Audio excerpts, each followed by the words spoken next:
I can't believe we're doing this, but I am making a video where the Dolphins just traded Jaylen Waddle to the Denver Broncos. This is a difficult one to process because I simply did not see this happening.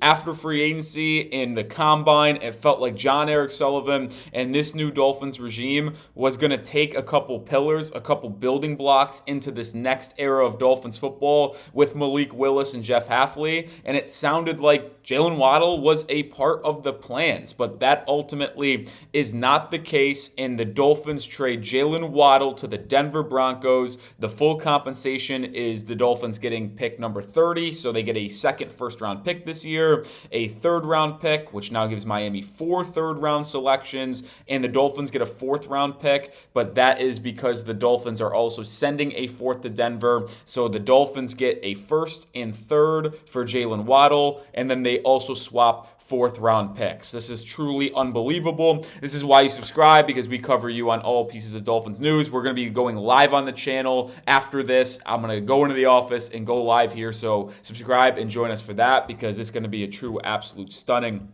kind of situation brewing here. But there's a lot of fallout from this, and I'm not really sure why Miami does this, because if you're asking me, and you sign Malik Willis to the contract that you did, you give him a 3-year, $67.5 million deal, you are committing to him hopefully being your next QB1.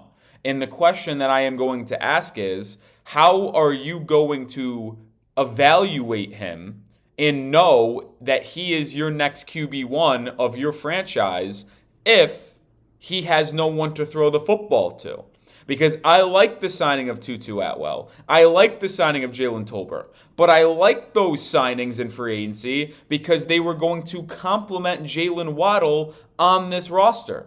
So without Jaylen Waddle, you now have the worst wide receiver room in football. And everybody is going to say the Dolphins have the worst roster in football. And you know what? They are right. We said it yesterday on our live show that even with the additions Miami's made, I like what they've done, but their defense is the worst roster on paper in football, and they might have a really good offense, but their defense is going to give up 25, 30 points a night. And now that you trade Jaylen Waddle, you no longer can say that this Dolphins offense projects to be top half in the NFL. How are they going to be able to threaten defenses vertically and in the passing game? Even if Malik Willis is good, you have to have people to throw the football to. I mean, last year, you were having Willis throw to Christian Watson, throw to Romeo Doubs, Jaden Reed. You had Matthew Golden there. Miami is dealing with Tutu Atwell and Jalen Tolbert, no disrespect, but those guys are wide receiver 3s at best. You do not have a wide receiver that you could even trust in the slightest to be a wide receiver 1 or a wide receiver 2. This is a head-scratching move to me. It really is. We're going to talk about it more. But grade the Jaylen Waddle trade one more time. A first-round pick, a third-round pick, and fourth-round pick in this year's draft going to Miami. Jaylen Waddle and a fourth-round pick going to Denver. I give it a D-. I mean, listen, maybe I'll eat crow on this. I just don't like the deal whatsoever. And I've been pretty complimentary of Jon-Eric Sullivan and this new front office and what they've done in terms of just cutting bait and resetting, but I just don't get this one.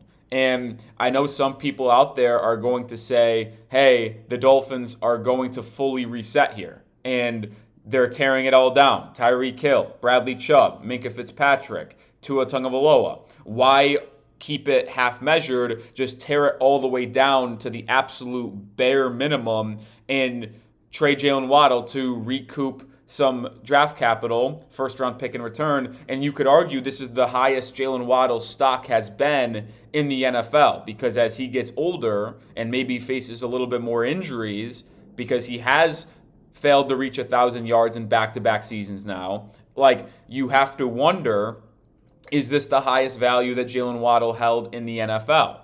So I can understand that from a certain lens, but I personally would not have done it, and I do not like this deal whatsoever. Now, Miami does have 2 first-round picks. You would have to assume that the Dolphins will be looking at wide receiver early here, folks. I mean, you have to think it.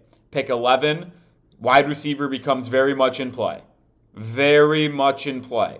Jordan Tyson, Mekhi Lemon, who the Dolphins held on a top 30 visit. Carnell Tate, if he slips through the cracks. You have to think that's an option for the Dolphins now. Like wide receiver at 11, it now becomes one of the biggest needs on this roster. I would argue now, this is now the second biggest need. I will not put wide receiver ahead of edge because our edge room is just so bad, and getting after the quarterback is more important than anything else than protecting the quarterback. So you need to get the edge room figured out. But at wide receiver, that is now your biggest need. And you absolutely need to find someone to headline that wide receiver room because you have to give Malik Willis people to throw the football to. Because who is he going to do it? I mean, I like Greg Dulcich, but he's not a game-breaking tight end. I like Tutu Atwell and Jalen Tolbert. I said they're wide receiver threes. How are you going to stress defenses in the passing game? And if we're going to be quite honest here, this trade opens up the floodgates of trading Devon Achane. And I know that's going to be hard for people to hear because I didn't want to trade Jaylen Waddle. I didn't want to trade Devon Achane. But if you're trading Jaylen Waddle, that is a full-on commitment to a rebuild and a reset of the roster. And then if you're doing that, then you trade Devon Achane because you're 1 year away from having to extend him and pay him. This is the last year of his rookie deal. If you're trading Waddle in an inopportune time, then you should trade Devon Achane when his value is at his highest. So I am now going to be someone who has flipped the script because I wanted to keep Waddle. I wanted to keep Achane. I did. I said I wanted to keep them. But once you trade Waddle, switches. Now we're a full reset, which means Devon Achane is absolutely on the trade block. And I would forecast Miami looking to deal him because there's no reason why the Dolphins should be keeping a running back who is absolutely top 5 in the NFL going into the final year of his rookie deal when you could potentially get maybe a first-round pick or second-round pick plus in return for Devon Achane. Like, I am not putting it past Miami for trading Devon Achane to the New York Giants, who desperately are looking for a running back. Now, you're not going to get their first-round pick, but could you get pick 37 or 36, whatever it is, early in the second round? You possibly could. You could get a second and fifth from the Giants, and that now have 2 first-rounders, 2 early second-rounders, and multiple other picks. Like, I'm not putting it past Miami. We'll probably talk about that in a video coming soon, but go grab some Dolphins Today merch if you haven't already. We got black, we got aqua. Dolphins Today shirts on sale. Link will be in the description and comments of today's video. They're really good, high-quality stuff. Go grab yours and support the show right now. But as we talk about what is to come for Miami, we obviously just mentioned the Devon Achane stuff. You have to think going wide receiver early in the draft is something that is absolutely explored. Now, from a cap standpoint, we'll see when more details come out on what the Broncos are paying contractually and what the cap hit for Miami is in 2026. But let's just be real here, folks. You look at over the cap right now, which I'm on, it says if you trade Jaylen Waddle pre-June 1st, your cap bill goes up $11.5 million. 11.6, let's round up. So the Dolphins' cap number for Waddle this year might go up. And now you wonder, all right, how is Miami going to handle this contractually and with the cap? Now, we'll get more information in all likelihood on the financial aspect of it, and maybe the cap number for Miami does not increase the way that we think it is on $11.6 million. But you'd imagine it goes up a little bit. And now Jaylen Waddle, who this upcoming year was the first year of his 3-year contract extension, his cap number in 2027 was projected to be $33.8 million.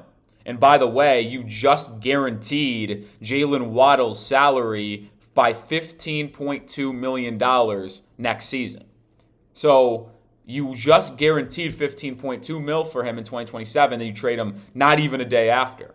Now, the cap hit for Waddle was supposed to be $17.3 million in 2027 after the guaranteed money, and then $27.4 million in 2028. That is no longer going to be the case. Because you have traded him, you now free up $17.3 million in cap space, in 27.4. Now, excuse me, I misspoke there. The cap number in 27 was 33.8. In 2028 was 37.2. You save 17.3 and save $27.4 million in 27 and 28 with this trade. It's truly a mind-boggling move. I did not forecast coming. And now after this deal, this is where Miami stands in terms of its draft capital. You have 11 first-round picks. That is something that I don't even know why I just said. It's 11 draft picks, not first-round picks. I wish it was first-round picks. You have 2 first-rounders, pick 11 and pick 30. You have 1 second-round pick, pick 43. You have 4 third-round picks, 75, 87, 90, 94. You have 1 fourth-round pick, that is 130. You move back from your 111 spot to 130 with the 4th-round pick swap in this deal, and you still have your 5th-round pick, 151, and you have 2 7th-rounders, pick 227, and then pick 238. That's the pick you got in return for the Minkah Fitzpatrick trade. I truly am at a loss. I tried to kind of corral myself and bring myself to make these thoughts. We're going to be live on the channel later today in probably an hour or so. You might be watching this and we might be live. So subscribe, lock us in, join us for that live show because it's going to be a wild one where we're going to have to talk about a lot. I mean, this changes everything for the Miami Dolphins offseason. I mean, you want to talk about the draft here. Anything is in play. Offensive line, edge, wide receiver, cornerback. Same thing at 30 when you have a first-round pick there. Like, this is so fascinating. Like, and with 11 picks, I just have a hard time believing the Dolphins aren't going to take 2 wide receivers, right? I mean, you have nobody. You could easily take a first-round wide receiver, either pick 11 or pick 30, and then do one of those 4 third-rounders you have, 75, 87, 90, 94, and take another. It's going to be interesting to see how this develops, folks. It's going to be interesting to see how this develops. But one thing is clear. The Dolphins are tearing it down, and we are not going to be competitive in 2026. I mean, this is kind of something that we already knew, but this just nail in the coffin. Not going to be competitive this season.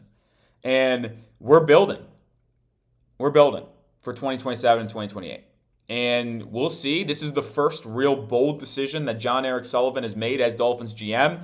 We'll see how it pays off for him. But like I said, subscribe. Follow me on Twitter for more on the Miami Dolphins.